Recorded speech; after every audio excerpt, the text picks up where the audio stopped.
देखो ऐसा है तो तेज बोला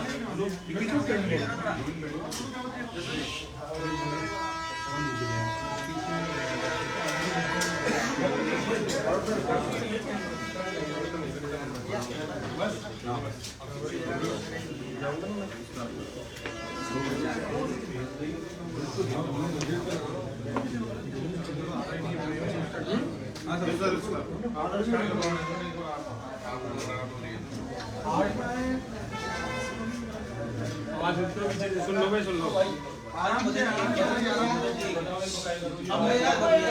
क्या कि भी क्या लंबा पहले से लगाए हुए हैं, ऐसा लगा दिया है। आप इनसे बात करो, हमारे कैमरे के सामने ये तो क्या गए हम ना ये आप नीचे बढ़िया मनु नीचे बढ़िया कर लो बैठ के एक्चुअली के जगह दूसरी पड़ गई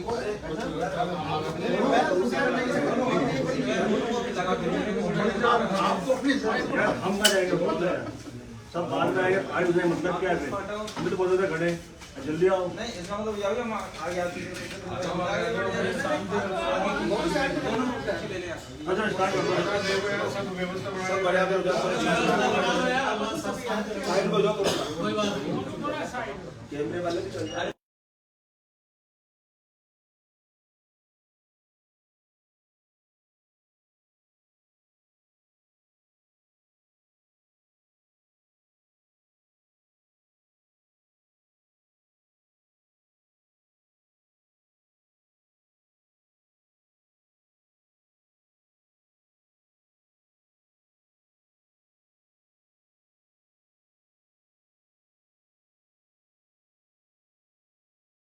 पत्रकार वार्ता के कंटेंट ज्यादा लंबे हैं। मेरे को चिंता इस बात की है कि मैं तो एक बार तो सोच रहा था 2 पत्रकार वार्ता करूं, लेकिन इत्तेजाई एक साथ में ऑफलाइन के साथ साथ ऑनलाइन पेपर घोटाला भी आज उजागर करूंगा। पहले मैं ऑफलाइन के बारे में जानकारी दे देता हूँ।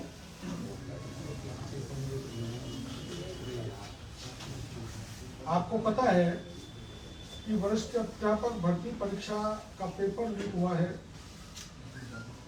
जो मैंने बताया आरपीएससी से लीक हुआ है। और जो कांस्टेबल भर्ती परीक्षा पेपर लीक हुआ था, अगर एसओजी उसकी जांच ढंग से करती या सीबीआई की जांच दी हुई होती तो ये पेपर भी लीक नहीं होता। मैंने पुलिस पे सिपाही का पेपर लीक प्रकरण की भी पत्रकार वार्ता की थी, जिसमें प्रमाण से बहुत खुलासे किए थे, किंतु एसओजी उस पर एक कदम आगे भी बढ़ी, उसकी जानकारी मैं देना चाहता हूँ आपको। कांस्टेबल लीक प्रेस वार्ता में मैंने ऑनलाइन परीक्षा के आयोजन करने वाली टीसीएस कंपनी के राजस्थान हेड भुवनेश भार्गव की भूमिका का खुलासा किया था। बहुत सारे प्रमाण दिए, परंतु एसओजी ने भार्गव के खिलाफ कोई कार्रवाई नहीं की, बल्कि जो तथ्य और प्रमाण मैंने दिए थे उसमें पर्दा डाल दिया। अगर उस समय एसओजी भुवनेश भार्गव से कठोरता से पूछताछ करती तो सुरेश ढाका का नाम उसी समय सामने आ जाता। एसओजी के जांच अधिकारियों ने, इसमें मैं नाम बता सकता हूँ, छुपाऊंगा नहीं, सीआई मोहन पोसवाल ने सुरेश ढाका और उसकी टीम से 50 लाख रुपए लेके उसको बचाने का काम किया। इसका प्रमाण मैं पुलिस को दे दूंगा, जो अभी पुलिस जांच कर रही है। सुरेश ढाका का नाम विकास अधिकारी की परीक्षा में आया था। कांस्टेबल भर्ती परीक्षा का पेपर मोहन पोसवाल को मिला सबसे पहले लीक का। तो मैंने उस समय कहा था कि ये मोहन पोसवाल को कहाँ से आया, आज तक एसओजी ने उजागर नहीं किया। मोहन पोसवाल को ये पेपर, जो पेपर लीक करने वाला गिरोह का सरगना है उदाराम, उसने दिया था। उदाराम के पास ये पेपर कहाँ से आया, आज तक एसओजी ने नहीं पूछा। मैं एसओजी के चीफ को ये ध्यान दिलाना चाहता हूँ कि आपके एसओजी की जो जांच की टीम है वो इन माफियाओं से मिली हुई है और इनको बचा रही है। आपकी जानकारी में है कि वरिष्ठ अध्यापक भर्ती परीक्षा लीक प्रकरण में उदयपुर पुलिस ने माना कि गाड़ियां 3 बार आई हैं, 3 बार लौटी हैं, तो परीक्षा पेपर तो एक ही रद्द किया, बाकी के 2 क्यों नहीं कर रहे। मैं एक वीडियो आपको दूंगा जिसमें बुद्धनारायण प्रजापत निवासी एचएआर थाना चौथ का बरवाड़ा जयपुर में 3rd ग्रेड का वरिष्ठ अध्यापक का पेपर पढ़ा रहा था 21 दिसंबर। मैं आपको दे दूंगा, वो आप सुन लेना पूरा किसको पढ़ाया, और इसका मतलब 21 को भी पेपर लीक हुआ है और 22 का भी ऑडियो है, वो मैं आपको दूंगा, वो भी लीक हुआ है। सुरेश ढाका को पिताजी जो मांगीलाल की सरपंच है उन्होंने बयान दिया था कि मेरा बेटा के नाम कोई प्रॉपर्टी नहीं है। वो मांगीलाल ने खुद ने अपने गांव में वरिष्ठ अध्यापक के 200 बच्चों को पेपर पढ़ाए। मैं मांग करूंगा पुलिस से उनसे जांच की जाए। सुरेश ढाका एवं भूपेंद्र सारण, आपको पता है फॉरेस्ट की परीक्षा का भी पेपर लीक किया। सुरेश ढाका और अन्य बड़ी मछलियों को पैसे लेकर बचाने का काम एसओजी के मोहन पोसवाल करते रहते हैं। मैं मीडिया को बताना चाहता हूं कि पोसवाल की लोकेशन अधिकतर मानसरोवर में ही आती है। क्या वहाँ एसओजी का ऑफिस है या कोई दूसरा ऑफिस है, इसकी जांच सरकार कराए। यहाँ पर भूपेंद्र सारण फरारी काट रहा था। भूपेंद्र सारण के साथ भूपेंद्र की जीएफ प्रियंका भी रहती थी और प्रियंका जहाँ मानसरोवर में रहती थी, जहाँ भूपेंद्र रहता था, वो मोहन पोसवाल आम तौर पर रुकता था, प्रियंका से संपर्क थे। तो मैं मांग करता हूँ एसओजी से मोहन पोसवाल के कॉल डिटेल निकाल कर ये पूछा जाए कि भूपेंद्र सारण, प्रियंका और जो ये ढाका है, सुरेश ढाका, इसकी जो गर्लफ्रेंड है उसके संपर्क में था। ये पूछताछ करना यह जरूरी है। और सुरेश ढाका की, जैसे प्रियंका को पकड़ा है वैसे सुरेश ढाका की भी एक गर्लफ्रेंड है। अगर राजस्थान की पुलिस उसको पकड़ती है तो पेपर लीक के बड़े राज खुलेंगे। वह एक दल की बड़ी नेता है, मैं उसका नाम पुलिस को बताऊंगा, लेकिन मैं मीडिया के जरिए राजस्थान की पुलिस को कहना चाहता हूं कि उसको भी पकड़ ले, नहीं वो भी नेपाल भाग जाएगी तो सारी चेन टूट जाएगी। पेपर लीक में पार्वती गुप्ती को एसओजी ने 7 दिन तक पूछताछ की थी, लेकिन एसओजी के एक सिपाही के जरिए 35 लाख रुपए लेकर द्रौपदी को बचा लिया। एसओजी के उस सिपाही का नाम मैं पुलिस को बताऊंगा।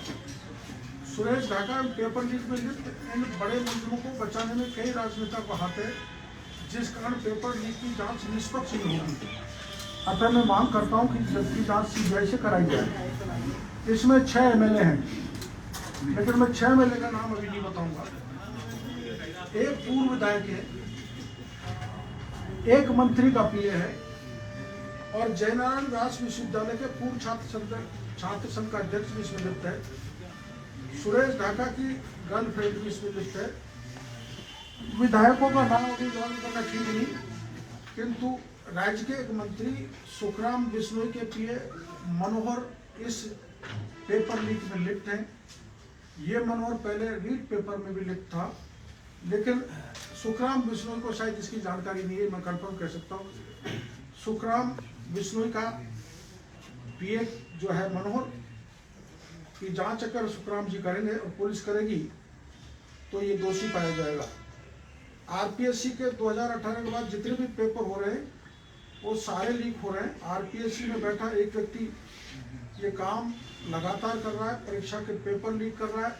आरएस 2018 किया, आरएस 2021 किया, सब इंस्पेक्टर 2021 का पेपर लीक किया और आरपीएससी का टीचर का पेपर भी अब लीक हो गया। वो व्यक्ति उसका नाम डैश डैश डैश यादव है। आरपीएससी में ऐसे 3 यादव हैं। ये यादव अलवर का है, मैं नाम इसलिए उजागर नहीं करूंगा, पर ये यादव है और गोपनीय शाखा में है, मॉडरेटर टीम में है। तो इसको पुलिस तुरंत पकड़े, नहीं तो ये भी ढाका और भूपेंद्र की तरह गायब हो जाएगा। थोड़ी सी जानकारी मैं प्रक्रिया की देना चाहता हूँ। आरपीएससी ने पिछले साल अक्टूबर के तीसरे सप्ताह में करीब 1 दर्जन एक्सपर्ट को शिक्षक भर्ती परीक्षा का पेपर बनाने के लिए अजमेर मुख्यालय बुलाया था। विशेष रूप से बने पेपर रूम में एंट्री के पहले सभी एक्सपर्ट की जांच हुई कि इनके पास मोबाइल, रिकॉर्डर या अन्य कोई डिवाइस, पेन, कागज आदि तो नहीं है। एक्सपर्ट को पेपर बनाने के लिए कागज, पेन, सिलेबस, रेफरेंस बुक आदि आरपीएससी की ओर से दिए गए। निगरानी के लिए सीसीटीवी कैमरे पहले से लगे हुए थे। एक्सपर्ट के पेपर बनाने के बाद नवंबर के पहले सप्ताह में सभी प्रश्नों को आरपीएससी के सॉफ्टवेयर में चढ़ाया गया और मॉडरेट किया गया। ये प्रक्रिया आरपीएससी चेयरमैन की निगरानी में सेक्शन ऑफिसर, प्रोग्रामर व लिपिक ने पूरी की। नियमानुसार इस दौरान इसमें से कोई भी मोबाइल, रिकॉर्डर, पेन, कागज आदि नहीं ला सकता। जो पेपर बनाता है वो बाहर का। जहाँ ये काम होता है वहाँ सीसीटीवी कैमरे लगे हुए। सिस्टम में न तो पेन ड्राइव या सीडी लगती है और न ही ये प्रिंटर से कनेक्ट होते हैं। फिर भी पेपर लीक कैसे हुआ? चेयरमैन, सेक्शन ऑफिसर, प्रोग्रामर और लिपिक में किसने किस तरह से पेपर सुरेश ढाका, भूपेंद्र सारंग को दिया, ये मैं पुलिस को बता दूंगा। लेकिन मैं आपको बता रहा हूँ कि इसमें मुख्य आरोपी पेपर देने वाला डैश डैश अलवर के एक यादव है, जो गोपनीय शाखा में है। मैं प्रार्थना करूंगा राजस्थान के मुख्यमंत्री से बार बार आरपीएससी को नहीं बचाया जाए। इसमें एक नाम जो आ रहा है जो सच्चा हो सकता है, प्रबल संभावना है कि अमित ढाका जो आईएएस हैं, जो सीएमओ में अब भी काम कर रहे हैं, उनके भाई राजेश ढाका सुरेश ढाका के पार्टनर हैं इस अभियान में। और माननीय मुख्यमंत्री के अति प्रिय, अति निकट ओएसडी के रिश्तेदार भी ढाका के साथ पार्टनर है। आप समझ सकते हैं कि सुरेश ढाका की कितनी बड़ी पहुंच है। इस प्रकरण को भी वैसे ही दबाया जाएगा जैसे रीट को दबाया गया। डीपी जारोली को बर्खास्त करने के बाद भी क्लीन चिट दे दी गई। आरपीएससी इसमें पूरी तरह से इन्वॉल्व है, बड़े लोग इसमें इन्वॉल्व हैं। अतः मैं सीबीआई की जांच इसमें करता हूँ। इसी तरह से सब इंस्पेक्टर परीक्षा 2021 के पेपर लीक के बड़े चौंकाने वाले प्रमाण मेरे पास आए, जिसकी मैं कल नहीं परसों ही पत्रकार वार्ता करूंगा। मैं सरकार से, माननीय मुख्यमंत्री से, माननीय आरपीएससी के चेयरमैन से निवेदन करूंगा कि सब इंस्पेक्टर पेपर लीक के इंटरव्यू 23 जनवरी 2023 से चालू हो रहे हैं, उनको स्थगित किया जाए। पहले मेरे पुख्ता प्रमाणों की जांच की जाए। ऐसे जो लाखों बच्चे हैं उनके भविष्य के साथ खिलवाड़ नहीं की जाए। तो कौन बात कर रहे हैं? अब ऑनलाइन पेपर लीक का प्रकरण मैं आपको बताना चाहता हूँ। ये बहुत महत्वपूर्ण है। अपन समझ रहे थे ऑफलाइन में ही गड़बड़ हो रहा है, ऑनलाइन में इससे 10 गुना गड़बड़ हो रही। थोड़ा टाइम लेंदी है, साल को गहिले धोता देवड़ा ऐसा कर देना आप। मैं बता देता हूँ। ऑनलाइन परीक्षा में राजस्थान में बड़े स्तर पर धांधली हो रही है। सुरेश ढाका ऑफलाइन परीक्षा का ही नहीं, ऑनलाइन परीक्षा का धांधली का बेताज बादशाह है। सुरेश ढाका का लगभग सभी कंप्यूटर लैबों में संपर्क था एवं अपनी राजनीतिक पहुंच से इन लैबों से अच्छे संबंध हो गए थे। सुरेश ढाका अपने पार्टनर महेंद्र बिश्नोई, जो आईटी हैकर है, को हैकिंग के लिए लैबों में संपर्क कराता था महेंद्र बिश्नोई ने हैकिंग का कोर्स गुड़गांव में चाइना से किया है, जिसकी ट्रेनिंग ढाका ने दिलवाई थी। महेंद्र बिश्नोई का संपर्क विदेश के हैकर से भी है। सुरेश ढाका के टीसीएस एजेंसी के राजस्थान हेड भुवनेश भार्गव से विशेष संपर्क है और अच्छे रिश्ते हैं। उसके दोस्त हैकर महेंद्र बिश्नोई की को टीसीएस में गुड़गांव में जॉब दिलाया था। सुरेश ढाका के मैंने आपको बता दिया नेताओं से बड़े संपर्क हैं, सीएमओ तक पैठ है। आपको जानकारी है सबको कि सुरेश ढाका के दोस्त हैकर महेंद्र बिश्नोई की मदद से 2019 में यूथ कांग्रेस के चुनाव में हैक कर सुमित भगासरा, जो कि अशोक गहलोत ग्रुप के हैं, को जिताया था। इसके विरोधी मुकेश भाकर, जो कि सचिन पायलट ग्रुप के हैं, उसको हराया था। यह पूरे मीडिया में छपा था। इससे साबित होता है कि सुरेश ढाका के सीएमओ तक अच्छे संबंध हैं। इसके अलावा मंत्री, विधायक, जो मैंने आपको नाम बाद में बताऊंगा, उनसे विशेष संपर्क है। सुरेश ढाका पर बॉम्बे में मनी लॉन्ड्रिंग का मुकदमा दर्ज हुआ था। उसके बाद 2016 में राजस्थान आ गया। जो संदिग्ध कैरेक्टर वाला व्यक्ति 2016 से राजस्थान के बेरोजगारों के पेपर ऑफलाइन ऑनलाइन लीक करके लूट रहा है। टीसीएस कंपनी के राजस्थान हेड भुवनेश भार्गव की भूमिका सदैव संपर्क रही है, संदिग्ध रही है। कोटा के रहने वाले हैं। दिल्ली पुलिस भर्ती परीक्षा 2020 में कोटा के एक परीक्षा केंद्र ओम कोठारी कॉलेज ऑनलाइन परीक्षा सेंटर था। इस एक ही सेंटर से 226 अभ्यर्थियों का चयन दोषपूर्ण कराया था, जिसकी जांच सीबीआई द्वारा की जा रही है। दिल्ली पुलिस में 625 अभ्यर्थियों को अयोग्य घोषित किया था, जिसकी सूची में 225 अभ्यर्थी अकेले ओम कोठारी कॉलेज कोटा के थे, जो भुवनेश भार्गव के अभ्यर्थी थे। मैं उनके नाम का जिक्र पहले कर चुका हूं, जो पहले पत्रकार वार्ता की थी, लेकिन एसओजी ने इस भुवनेश भार्गव से जांच नहीं की। और इन्होंने आपको जानकारी में है कि कांस्टेबल भर्ती परीक्षा जो लीक हुई थी, इसके प्रकरण में Diwakar school Jhotwara CHO JEN परीक्षा लीक प्रकरण में जागृति विद्या मंदिर का नाम उजागर किया था, जिसमें सरकार ने दिवाकर स्कूल की मान्यता रद्द कर दी, किंतु जागृति विद्या मंदिर की मान्यता रद्द नहीं की और ना ही कोई कार्रवाई की। रामकृपाल की तरह या ये अधिगम इंस्टीट्यूट पे किए वैसी कार्रवाई नहीं की। इसलिए नहीं की कि उसकी मालिक मंजू शर्मा राजस्थान सरकार के वित्त प्रबंधन कल्याण बोर्ड की अध्यक्ष है। आईआईटी जेईई भर्ती परीक्षा में भी इनकी लिप्तता के कारण सीबीआई के राडार पर है। टीसीएस कंपनी ने जेल प्रहरी सरेश देवी की परीक्षा आयोजित कराई, जिसका प्रकरण एसओजी में दर्ज है, किंतु एसओजी ने भार्गव से आज तक पूछताछ नहीं की। उसके खिलाफ एसओजी कार्रवाई नहीं करना चाहता। टीसीएस कंपनी के खिलाफ रेलवे भर्ती बोर्ड का भी प्रकरण दर्ज है। राजस्थान में ऑनलाइन परीक्षा जितनी भी आज तक हुई है, उन सब पेपरों को माफियाओं ने लीक किया है। ऑनलाइन पेपर भी लीक किया गया है, जिसमें टीसीएस के हेड भुवनेश भार्गव ढाका की अहम भूमिका है। अब मैं कुछ 5-6 विभागों के जो ऑनलाइन पेपर हुए थे उनकी जानकारी आपको देना चाहूँगा। पहला, विद्युत विभाग का।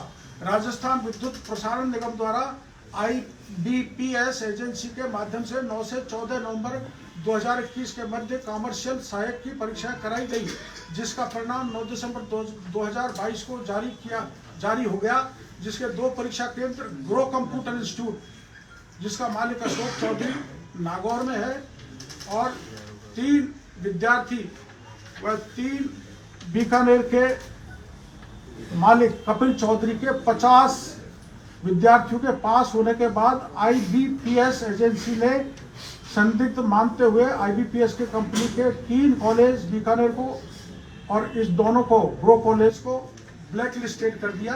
ये 53 विद्यार्थी जो ऑनलाइन फर्जी तरीके से पास हुए, इनकी जानकारी बिजली विभाग ने हाईकोर्ट को दी थी और 53 लोग हाईकोर्ट में गए और अभी कुछ दिन पहले हाईकोर्ट से आदेश कराना है बिजली विभाग के नाम से कि इनको पोस्टिंग दी जाए, इनको ज्वाइनिंग कराया जाए।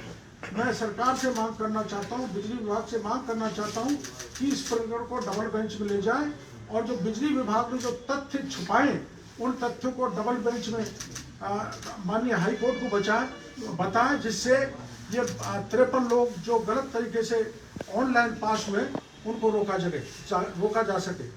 राजस्थान जेल प्रहरी 2018 इस परीक्षा का आयोजन भी टीसीएस कंपनी द्वारा कराया गया, जिसमें बड़े स्तर पर धांधलियां हुई उनके प्रमाण भी मैं पुलिस को दे दूंगा। ये पेपर भी रद्द करना पड़ा। ये मामला भी एसओजी के वहाँ लंबित है। एसओजी इसमें हाथ नहीं हिलाना चाहती। सरस डेयरी RCDF भर्ती परीक्षा 2021 का पेपर भी TCS ने करवाया था। केंद्रों से सभी अभ्यर्थियों का चयन हो गया। जिस विषय पर प्रिंट मीडिया ने मुद्दा उठाया था उसके मामले को दबा दिया गया। इस परीक्षा का संचालन TCS कंपनी के हाथ में था, लेकिन एसओजी ने अभी तक कोई कार्रवाई नहीं की। ग्रुप D रेलवे भर्ती परीक्षा 2008 इस परीक्षा का आयोजन भी TCS कंपनी द्वारा कराया गया, जिसमें RA कॉलेज जयपुर में TCS कंपनी ने बड़े स्तर पर धांधली की। एसओजी की टीम ने CS कंपनी के अजय शर्मा, सुभाष शर्मा एवं जयपुर शहर के हेड मृत्युंजय के पकड़कर पूछताछ की, किंतु दोनों को एसओजी ने छोड़ दिया और इनको किसी प्रकार की कोई गिरफ्तारी नहीं की। अजय शर्मा एवं सुभाष शर्मा जो TCS कंपनी के पूर्व कर्मचारी हैं, इन्होंने रीट भर्ती में भी धांधली की थी। एसओजी ने गिरफ्तार किया था, लेकिन एसओजी आगे नहीं बढ़ी और इस मामले को दबा दिया। अभी जो हाल में मेडिकल ऑफिसर्स की परीक्षा का रिजल्ट आया है, जो RUHS ने मेडिकल ऑफिसर की परीक्षा कराई थी 21 दिसंबर 2022 को आयोजित की थी। इसकी भी जिम्मेदारी RUHS ने सीधी TCS एजेंसी को दी थी। मेरा दावा है कि इस परीक्षा में भी बड़े स्तर पर फर्जीवाड़ा हुआ है, जिसका विरोध अभ्यर्थी अब भी कर रहे हैं। डॉक्टर्स जो छात्र बाहर से MBBS करके आए हैं, जिनमें से ज़्यादातर अभ्यर्थियों के 70% से अधिक मार्क्स मिले हैं, वो उतने कॉम्पिटेंट नहीं है जितने अपनी राजकीय मेडिकल कॉलेज से डिग्री लेकर इंटेलिजेंट बच्चे पास हुए हैं।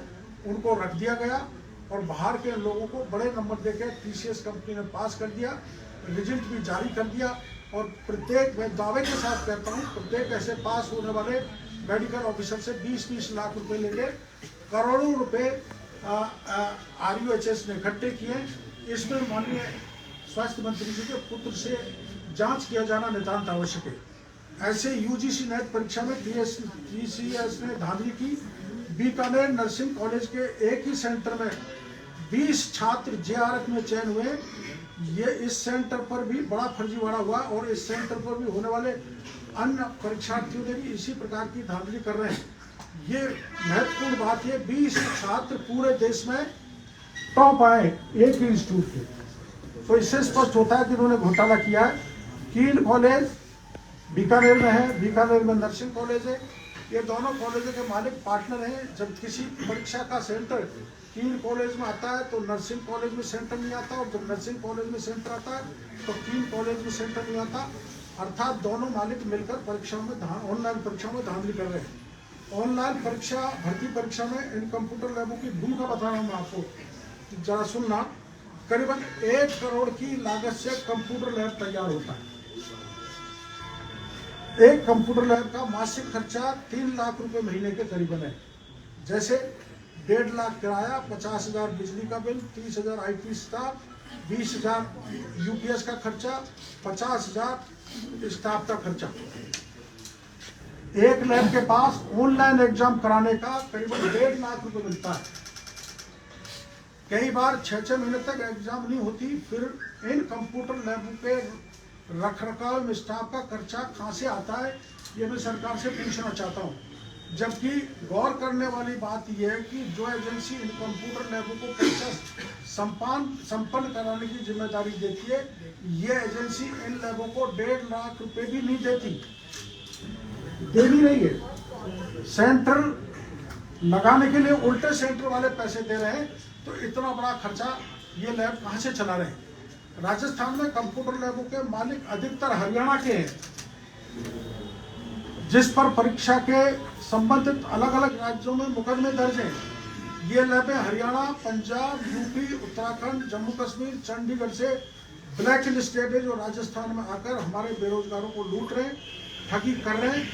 हरियाणा के लोग अपने स्टेट के बच्चों को यहाँ लाकर फॉर्म भराकर उनको राजस्थान का विकल्प देकर उनको पास करा रहे हैं, और हमारे राजस्थान के बच्चे भटक रहे हैं।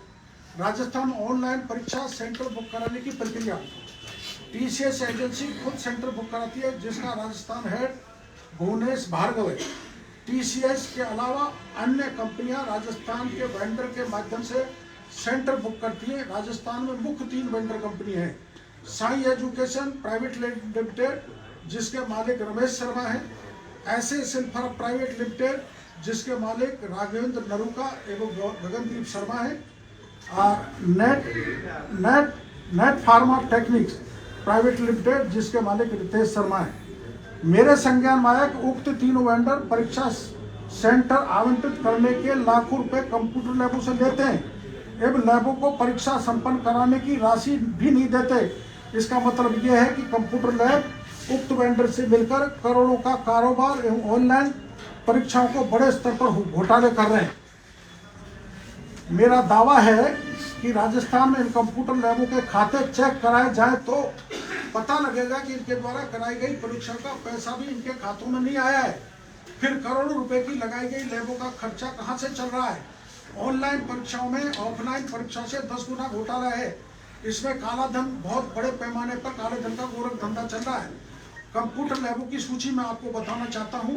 जयपुर में पल्लवी इंफोटेक, सत्य साई, सत्यगुरु, नितिन पब्लिक स्कूल, संस्कार school, SJM girls college, Rawat PG college, Kautil institute Sitapura, नमो इंडिया, जागृति, मंजू शर्मा का उत्कर्ष, कानपुर इंस्टीट्यूट, तक्षशिला, अल्फा, राजधानी engineering college Bhankrota, Cambridge school लोहा मंडी, ABC लोहा मंडी, पंडित दीनदयाल उपाध्याय भांकरोटा, शंकरा कॉलेज, अमर पब्लिक स्कूल और महात्मा गांधी सीतापुर।